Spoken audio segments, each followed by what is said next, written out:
Astrônomos já estão habituados a corpos celestes estranhos. Existem planetas gigantes, similares a Júpiter, que orbitam suas estrelas em velocidades altíssimas e a distâncias extremamente próximas. Foram descobertos sistemas duplos de duas estrelas de nêutrons, nos quais os dois cadáveres estelares ultradensos orbitam um ao outro e se aproximam, desacelerando devido à emissão de ondas gravitacionais, até finalmente se fundirem e criarem um enorme clarão de raios gama. Ou foram encontrados sistemas estelares com 5, 6 ou até 7 estrelas, nos quais os parceiros estelares orbitam em trajetórias enormes ou muito próximos uns dos outros. A lista de descobertas curiosas é longa e, mesmo assim, há uma descoberta que já é discutida na mente dos cientistas há décadas. Buracos negros primordiais que teriam se formado logo após o Big Bang e deveriam povoar o universo em grande quantidade. Eles são menores do que seus parentes, os buracos negros estelares, intermediários ou supermassivos, e poderiam até ter apenas a massa de um planeta de tamanho médio ou até mesmo de um asteroide. Ainda assim, sua existência teórica suscita muitas questões. Onde eles estão? Eles são perigosos e ameaçam destruir o sistema solar? Ou eles são inofensivos e estão vagando por cantos do universo onde nunca procuraríamos? E, finalmente, eles existem mesmo? Essas perguntas talvez tenham passado pela cabeça do renomado físico teórico Stephen Hawking quando, em 1971, ele publicou um trabalho que levantava a ideia de um buraco negro primordial não em algum lugar do cosmos, mas no centro do nosso Sol. Hawking tinha apenas 29 anos na época e sua teoria foi recebida com grande ceticismo, mas também gerou muitas discussões. Naquela época, buracos negros eram geralmente vistos como objetos de massa extrema muito maior que a do Sol. No entanto, a teoria de Hawking sugeria que talvez inúmeros mini-buracos negros primordiais pudessem ter se formado nas fases mais iniciais do universo. Segundo Hawking, esses objetos poderiam ter massas muito inferiores às dos buracos negros estelares. A ideia de que um desses buracos negros primordiais poderia estar escondido no interior do Sol levou a uma mudança de perspectiva em parte da comunidade científica. A partir de então, esses corpos celestes hipotéticos com singularidades foram chamados de estrelas de Hawking. Apenas uma das muitas denominações que levam o nome do famoso físico.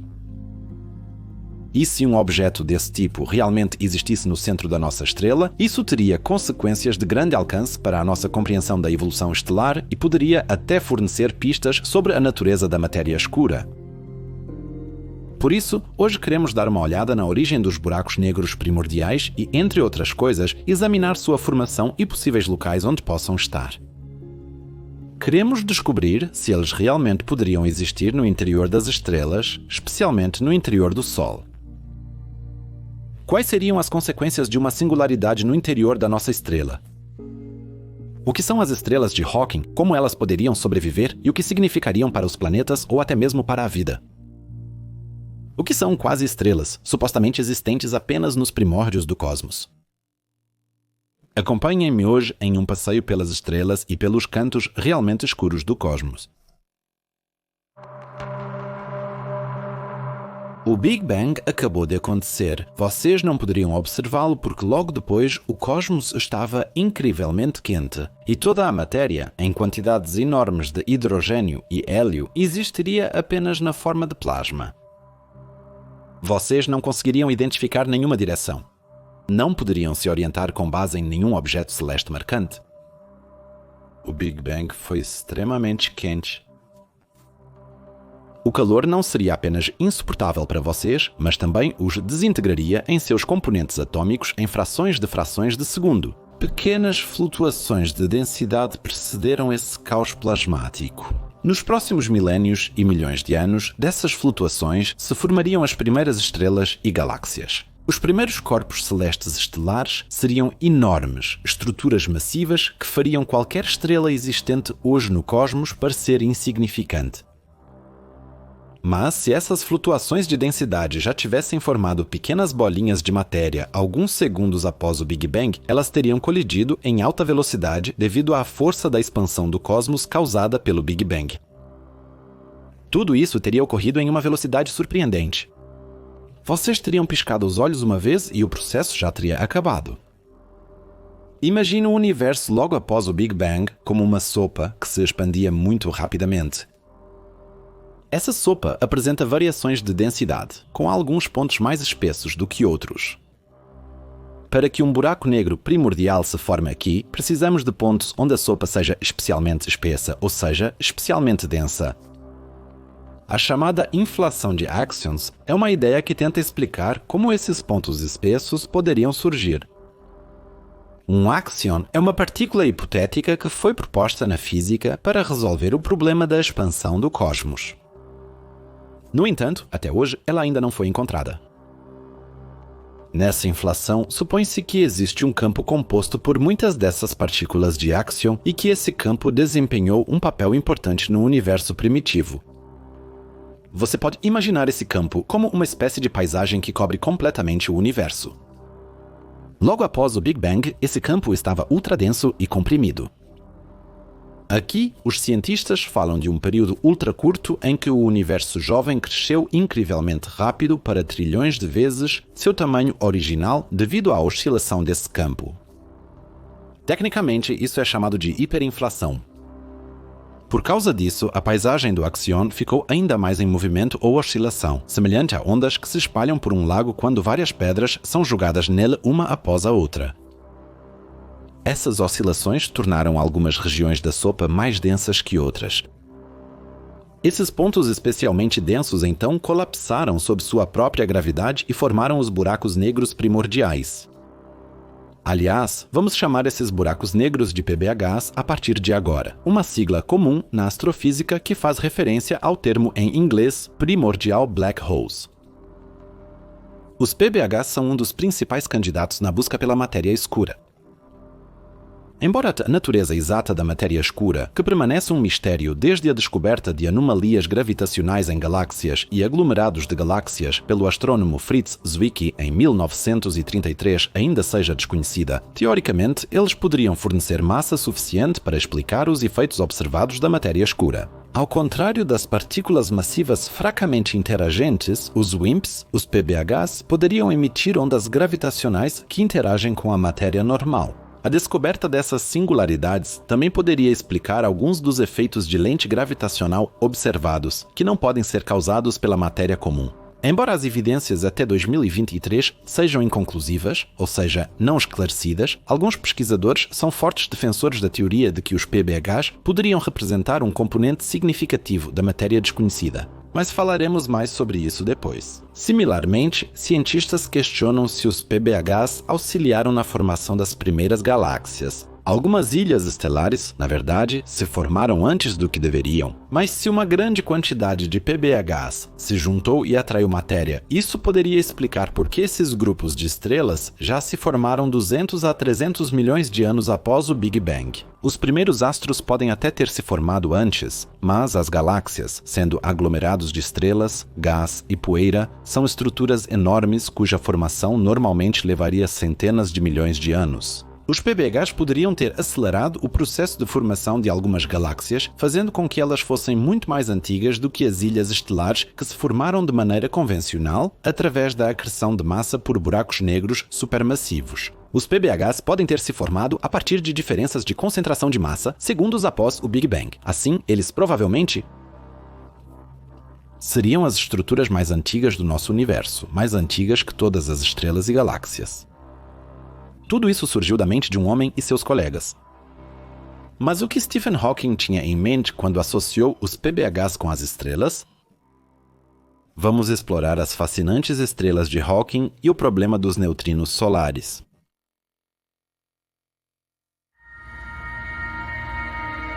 Estamos no início da segunda metade do século XX. A bomba atômica já havia sido inventada e detonada, e a Guerra Fria estava em pleno andamento. Inspirados pela teoria da relatividade de Albert Einstein, cientistas buscavam aquelas estrelas escuras, sobre as quais já se especulava há muito tempo na pesquisa e que, devido à sua representação como esferas sombrias, foram chamadas de buracos negros. Também durante esse período, a compreensão dos processos de fusão nuclear que alimentam o Sol parecia estar bastante avançada. Os cientistas presumiam que, sob as temperaturas e pressões extremas no núcleo do Sol, o hidrogênio se funde em hélio, liberando uma grande quantidade de energia.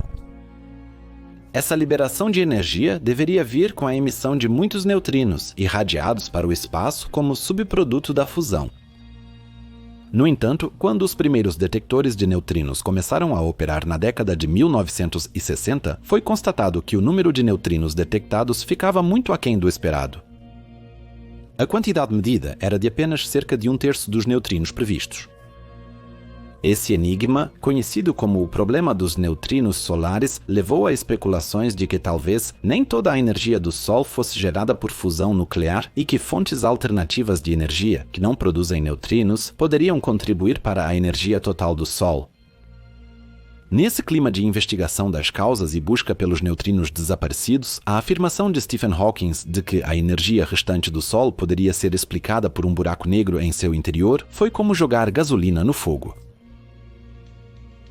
A ideia de que um buraco negro no Sol poderia ser uma fonte de energia vai contra a imagem frequentemente difundida de que buracos negros funcionam apenas como aspiradores cósmicos, engolindo tudo ao seu redor.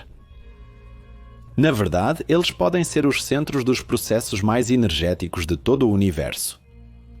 A matéria que cai em direção a um buraco negro pode atingir velocidades próximas à da luz, o que leva a efeitos de fricção extremos e temperaturas extremamente altas. Esse processo faz com que o disco de acreção que se forma ao redor do horizonte de eventos aqueça intensamente e brilhe de forma intensa. Esses objetos, conhecidos como quasares, objetos quasi-estelares, tiveram seu brilho inicialmente confundido com estrelas gigantes, mas depois descobriu-se que são alimentados por buracos negros enormes. Eles estão entre os objetos mais luminosos do universo. Um mecanismo semelhante no Sol significaria que uma parte da matéria que cai no buraco negro seria engolida, enquanto outra parte seria liberada novamente como radiação de alta energia. Isso permitiria que o Sol, de acordo com a afirmação de Hawking, atingisse sua emissão de energia observada sem precisar fundir uma quantidade maior de hidrogênio, o que, por sua vez, poderia explicar o menor número de neutrinos detectados na década de 1960. No entanto, esse conceito inovador rapidamente perdeu importância quando a verdadeira causa do problema dos neutrinos solares foi esclarecida. Descobriu-se que o Sol realmente produzia a quantidade esperada de neutrinos. O problema não estava no Sol, mas sim em nossos detectores. Eles foram projetados apenas para um dos 3 tipos de neutrinos e, portanto, não conseguiam detectar os outros 2. Neutrinos são partículas subatômicas que quase não interagem com outra matéria e são capazes de atravessar a matéria comum praticamente sem impedimentos. Existem 3 tipos diferentes deles: neutrinos do elétron, do muon e do tau. Os primeiros detectores captavam apenas neutrinos do elétron, deixando 2/3 dos neutrinos indetectáveis.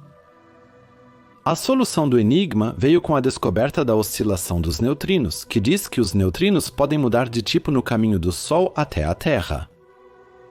Com detectores aprimorados, capazes de captar todos os 3 tipos de neutrinos e uma compreensão mais profunda da oscilação dos neutrinos, medições subsequentes finalmente confirmaram as previsões teóricas dos modelos solares.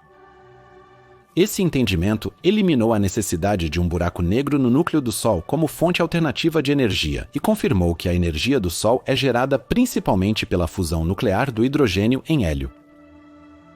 Embora a ideia de um buraco negro no núcleo do Sol tenha sido superada pela oscilação dos neutrinos, a questão da existência e das propriedades dos PBHs, ou seja, buracos negros primordiais, continuou sendo um campo ativo de pesquisa. A ideia de que esses buracos negros poderiam ter se formado no universo primitivo é um pensamento muito atraente para muitos cientistas, pois poderia resolver alguns dos maiores enigmas da astrofísica, incluindo a natureza da matéria escura. A matéria escura é, como já vimos, uma substância invisível que compõe cerca de 85% da matéria do universo, mas não pode ser observada diretamente. Buracos negros primordiais podem estar entre os candidatos que compõem parte da matéria escura ou até mesmo toda ela. Se os BNs primordiais existissem em quantidade suficiente e com as massas certas, eles poderiam influenciar o movimento de estrelas e galáxias através de sua ação gravitacional sem serem diretamente visíveis. A detecção deles poderia ocorrer por meio da observação de efeitos de lente gravitacional ou pela emissão da radiação de Hawking, uma radiação teórica que os buracos negros deveriam emitir devido a efeitos quânticos. Se esses BNs primordiais pudessem ser detectados em estrelas ou outros objetos cósmicos, eles não só serviriam para confirmar as teorias sobre a história inicial do universo, mas também poderiam fornecer pistas sobre as propriedades da matéria escura, ampliando e mudando assim nossa compreensão da estrutura e evolução do universo. Mas esses buracos negros não explicariam apenas a matéria escura, eles também poderiam revelar um fenômeno totalmente diferente, um que só tem enriquecido a ciência astronômica há cerca de 6 ou 7 anos: ondas gravitacionais. Elas se formam quando corpos massivos e densos se movimentam ou colidem. Na verdade, cientistas já observaram algumas fusões de buracos negros através das pequenas distorções no tecido do espaço-tempo que são geradas no último segundo de sua aproximação. Essas fusões também foram atribuídas a buracos negros que se formaram pelo colapso de estrelas massivas. No entanto, há algumas pequenas inconsistências nas colisões observadas que não correspondem exatamente ao que esperaríamos de mortes estelares ou de buracos negros supermassivos colidindo. Pode ser que algumas dessas fusões sejam, na verdade, provenientes de PBHs. E as estrelas de Hawking? Como elas seriam? Como se comportariam? E como poderiam existir? Vamos nos dedicar a essa questão no próximo capítulo?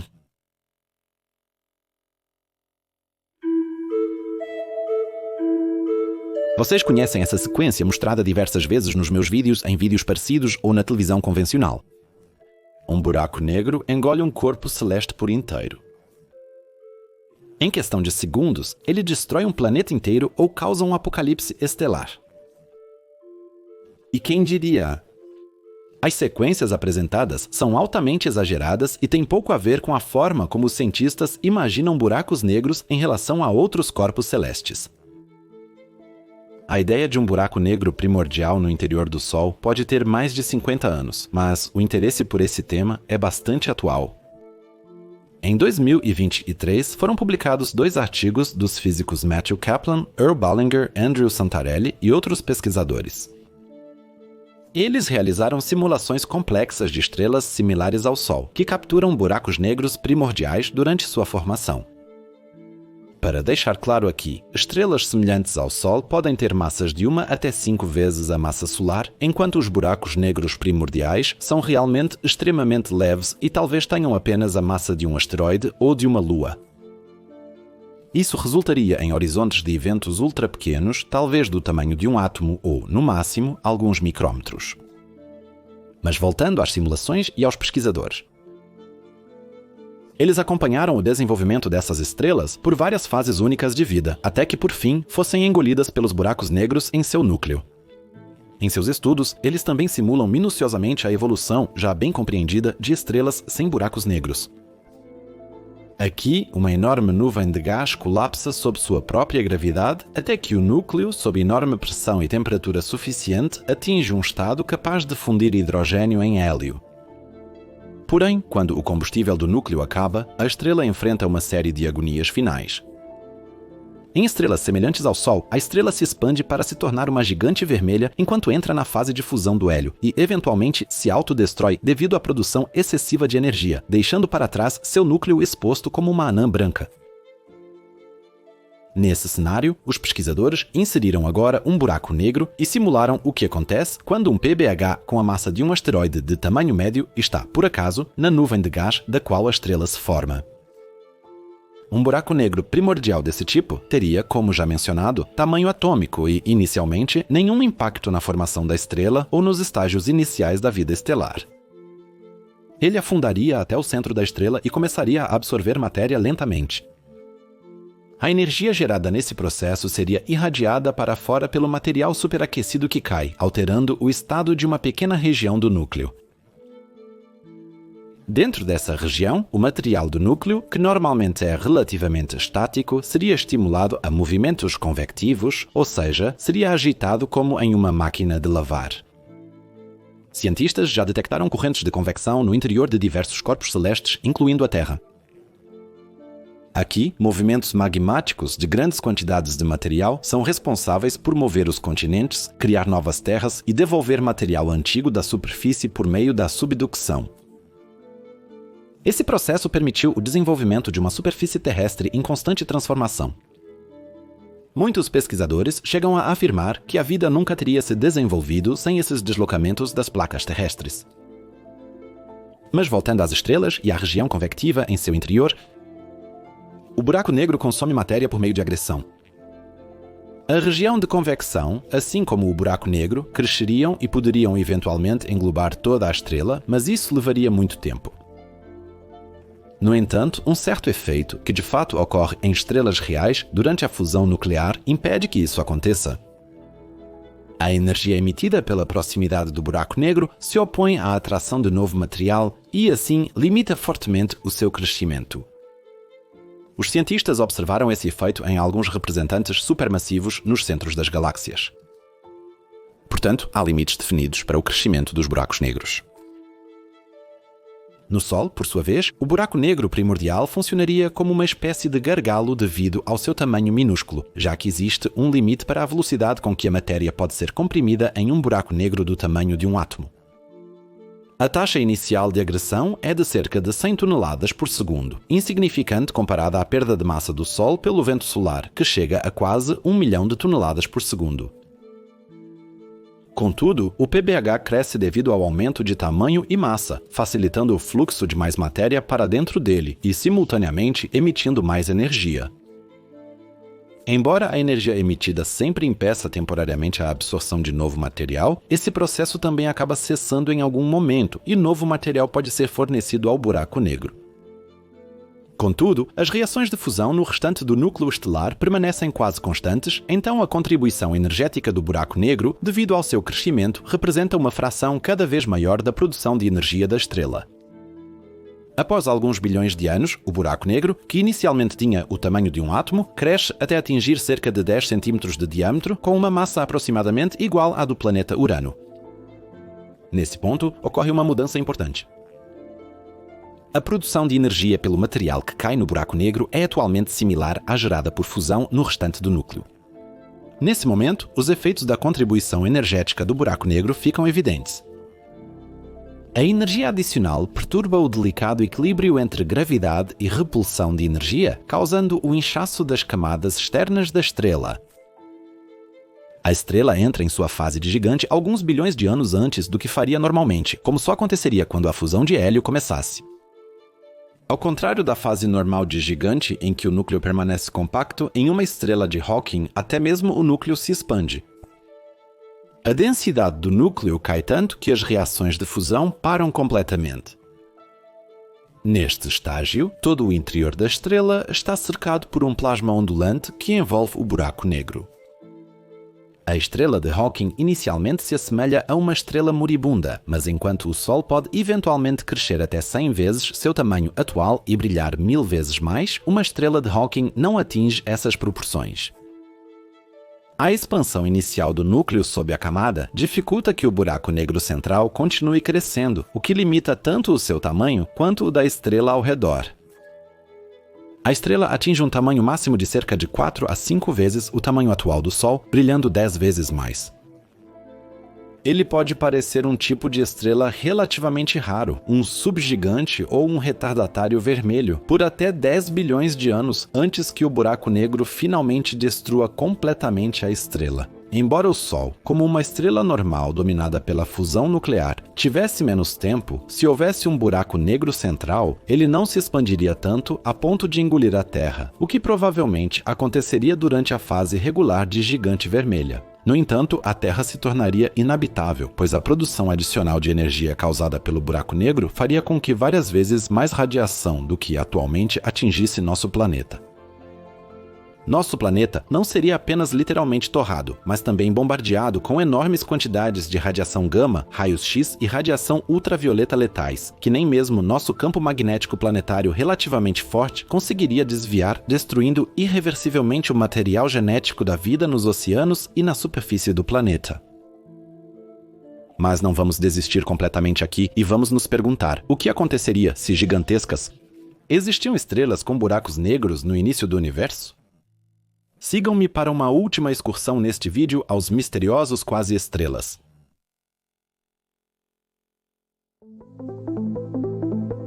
Com este capítulo, posso desafiar a credibilidade do meu canal, mas tudo bem. Algo tão empolgante e único como as estrelas de buraco negro precisa ser abordado pelo menos uma vez. Retornemos ao começo do universo, poucos milhões de anos depois do Big Bang, quando o cosmo era mais denso e quente. Nessa época, podem ter existido estrelas gigantescas, conhecidas na astronomia como estrelas de buraco negro. Essas estrelas possivelmente tinham até 10 milhões de vezes a massa do nosso Sol e eram compostas principalmente de hidrogênio. Elas se formaram dentro de enormes halos de matéria escura que tinham força gravitacional suficiente para atrair quantidades inimagináveis de gás hidrogênio, servindo como berço para as primeiras estrelas e galáxias. Ao contrário das estrelas atuais, que dissipam suas nuvens de gás natal com a energia da fusão nuclear e, assim, têm seu tamanho limitado, essas estrelas gigantes primitivas continuavam a ganhar massa, pois a força gravitacional das imensas nuvens de gás continuava a acumular matéria sobre elas. No núcleo dessas estrelas, devido às enormes forças gravitacionais, formou-se um buraco negro que continuou a aumentar de massa ao devorar matéria. Os buracos negros estelares passaram, em teoria, por um desenvolvimento único. Seus núcleos ficaram tão quentes e densos que colapsaram como uma supernova, formando um buraco negro. Ao contrário das estrelas normais, essa explosão não destruiu completamente a estrela, mas permitiu que ela sobrevivesse com um buraco negro como núcleo. Esse buraco negro cresceu rapidamente, alimentado pela matéria estelar ao redor, que era empurrada diretamente para dentro dele sob pressão extrema. Enquanto buracos negros normais têm seu crescimento limitado pela radiação de seus discos de acreção, o buraco negro no centro da estrela poderia superar essa limitação devido à enorme pressão ao seu redor. O disco de acreção resultante ficou extremamente quente e intenso em radiação, exercendo pressão suficiente para se opor à gravidade de milhões de massas solares. Em sua fase final, essas estrelas se expandiram para mais de 30 vezes o tamanho do nosso sistema solar e se tornaram as maiores estrelas que já existiram. Pelo menos essa é a teoria. A existência de quase-estrelas ou estrelas de buraco negro poderia resolver um mistério da cosmologia. A presença de buracos negros supermassivos no centro das galáxias. Essas variantes supermassivas de buracos negros são tão grandes, com milhões de massas solares, que não poderiam ter se formado apenas pela evolução estelar convencional e buracos negros originados de supernovas. Especialmente porque eles supostamente já existiam apenas algumas centenas de milhões de anos após o Big Bang. Quase-estrelas poderiam ter sido sementes para buracos negros supermassivos. Essas sementes poderiam se estabelecer no centro das primeiras galáxias, fundir-se com outras e atrair matéria suficiente para crescer rapidamente até os tamanhos observados dos buracos negros atuais nos núcleos das galáxias. As próximas pesquisas sobre o universo primitivo pelo telescópio espacial James Webb podem talvez confirmar essa teoria, fornecendo pistas sobre esses objetos gigantescos que existiram apenas por um curto período entre sua formação e destruição.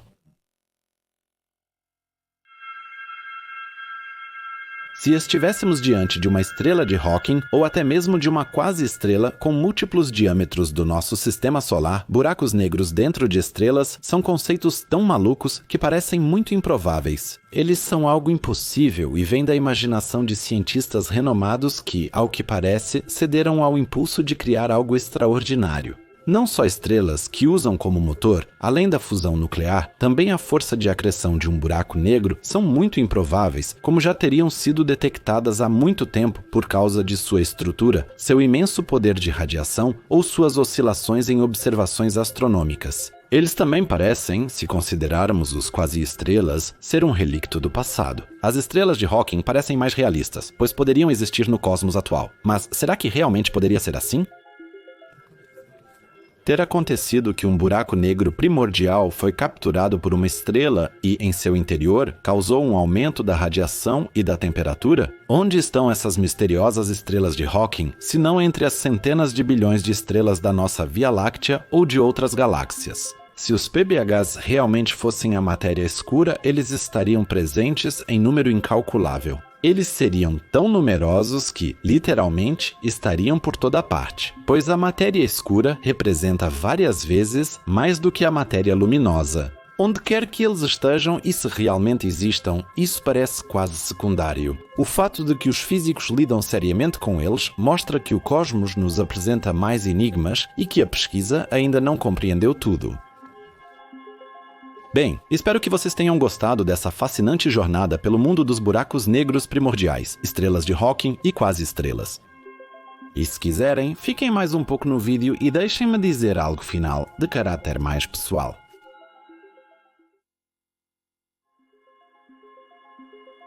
Já trabalho de forma independente neste canal há mais de um ano. Irdis Cosmos é meu projeto do coração, que surgiu de um hobby puro no começo. Nessa época, eu ainda editava meus vídeos com o Windows Movie Maker e, diferente de hoje, tinha apenas uma faixa de áudio e uma de vídeo. Incomparável com o Premiere Pro ou outros editores de vídeo atuais que oferecem praticamente um número ilimitado de faixas de vídeo e áudio. A qualidade dos vídeos nunca passava do definição padrão. Tenho um público maior há apenas 5 anos. E há mais de um ano, com o meu vídeo sobre Andrômeda sendo um divisor de águas, o canal também ultrapassou um limite financeiro que me permitiu dar o passo para a independência. Seria mentira dizer que não tenho orgulho do que conquistei. Estou em uma posição bastante confortável e posso me dar ao luxo de escolher meus próprios temas, determinar a duração dos meus documentários como quiser e trabalhar no meu próprio ritmo.